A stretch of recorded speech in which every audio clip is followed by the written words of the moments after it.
Hi guys, you're welcome back to the channel. In today's video we're going to be making this over above the knee Ankara shift dress, and with 2 yards of fabric you can actually achieve this style.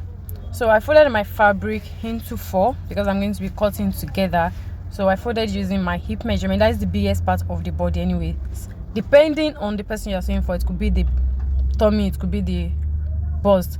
So I'm creating a starting line. So you fold using your measurements, hip, whatever, divided by 4, add 1.5 inch as is allowance, and add 1 inch sewing allowance. So after that, I started by creating my starting line. Then you're going to measure your desired gown length. You can do 30, you can do above the knee, you can do below the knee, you can do exactly on the knee, depending on what you want. So after marking my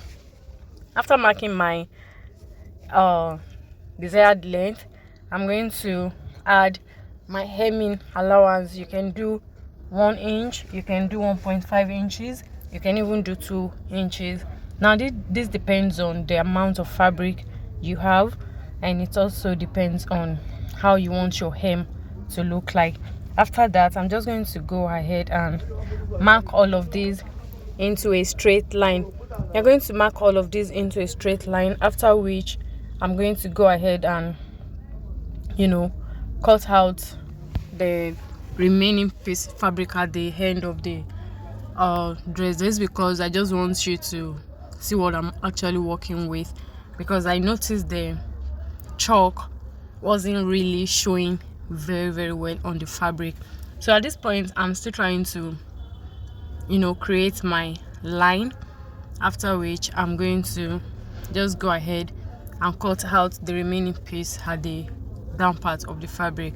So next thing, you want to mark your back measurement or shoulder measurement, whatever you know it to be, divide by 2, mark that down. Then you create your armhole line, whatever method works for you. Mine is bust divided by 6 plus 1.5. then mark that, and that is how to achieve that. Then add 1 inch for your shoulder slope. Do not forget that, add 1 inch shoulder slope. So I'm trying to make sure it's straight here.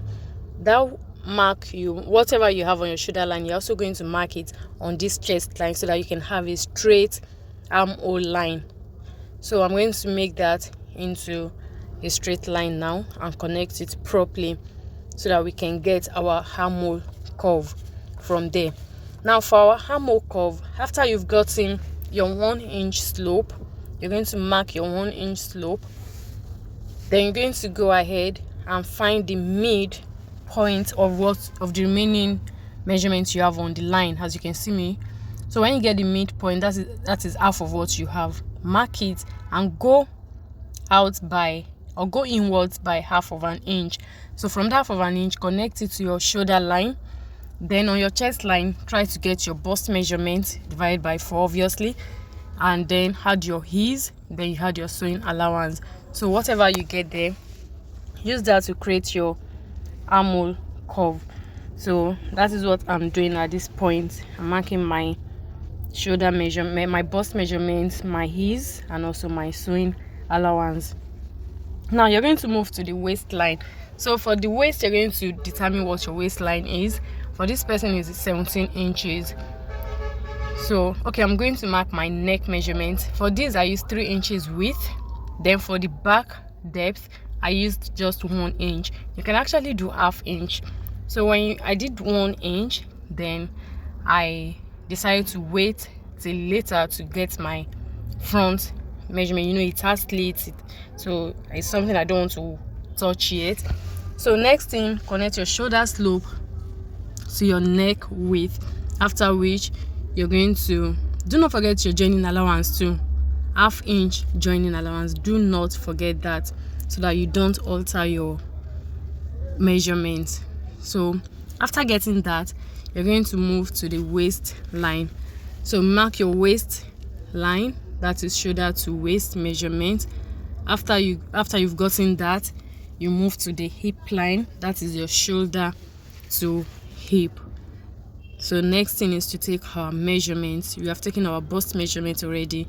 the next thing is to take our waist measurement. So for the waist, you're going to divide your waist measurement divided by 4, add 1.5 inches as ease. You can actually do 1 inch ease if you want it a little bit fitted. Then you add 1 inch sewing allowance.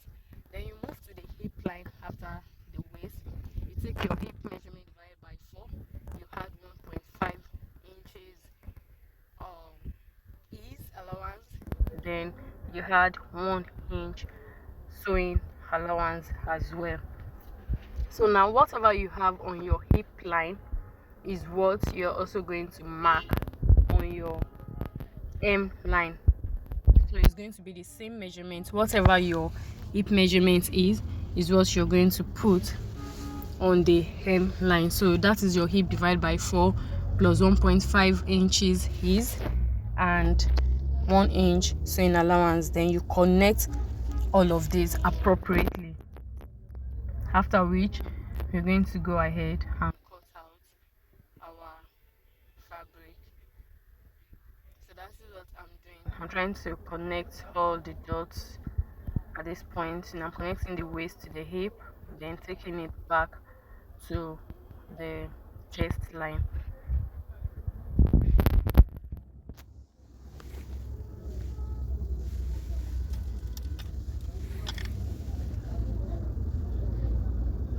So now that that is done, I'm going to go ahead, take my scissors and cut that out. So here is what we have. So on the waistline, I'm just going to notch, and this is where my pocket is going to start from, where I'm going to fix my pocket. So next thing, I'm cutting off my shoulder slope now, and also I'm cutting out the neckline for the back. So I'm going to remove one piece of this so that I can work on the front piece, because they have different necklines like I said earlier. So I've taken away the back piece. Now this is the front piece. I did 3.5 inches for the neck depth. Then for the slits, now I'm trying to connect my round neck first. 3.5 inches is what I used here. Then for the slit, I did 4 inches for the slit. I think 4 inches is decent enough, you know, for the measurement. So next thing, I'm just going to cut out the neckline, then go ahead and open the slit. So after this, the next thing is to now bring the back piece, then cut facing for both the front and also the back piece, so that we can turn it with it. You know, we are not turning with lining, we're going to be turning with the fabric. So this is what we have for the front, and this is the back. So we're going to cut facing for both front and back. Now I've gone ahead to cut out my facing, so I've cut out my pocket pieces too. And so the next thing is to now go ahead and sew down the facing, and also stitch the pocket to each side of the fabric. And so you're just going to trace the slit, just as you can see me point out, and you have it there. You turn it over, flip it over, notch if you want to notch, or you can just go ahead and iron with hemming gum, whatever suits you. Then this is how it looks like after joining. At this point there was no light, so I didn't really work with iron. I did not do any ironing. I'm not proud to say that anyways, I mean, but I just needed to finish up this dress. So now the next thing is to join shoulder to shoulders. Make sure you align them properly.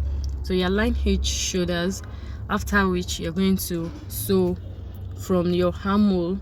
You know, your sewing allowance, our sewing allowance was 1 inch, so you're going to use 1 inch sewing allowance. When you get to the pocket side, just sew using half of an inch. Then you're going to continue your sewing on the fabric using your 1 inch sewing allowance, after which you go ahead and you hem the hem of the gown. So it's going to remain the sleeve. So I'm going to go ahead and prepare the sleeve. This is what we have so far. So for the sleeve, I'm sure everybody knows how to cut a sleeve, so I'm just going to go ahead, cut out this sleeve. I've marked it, so I'm just going to cut it out, fix the sleeves, and that is all. So guys, this has brought us to the end of the video. If you like this, please do not forget to click on the subscribe button if you're not yet subscribed. You can share this. Please remember to like this, and until we meet again in my next video, thank you guys for sticking with me. Bye.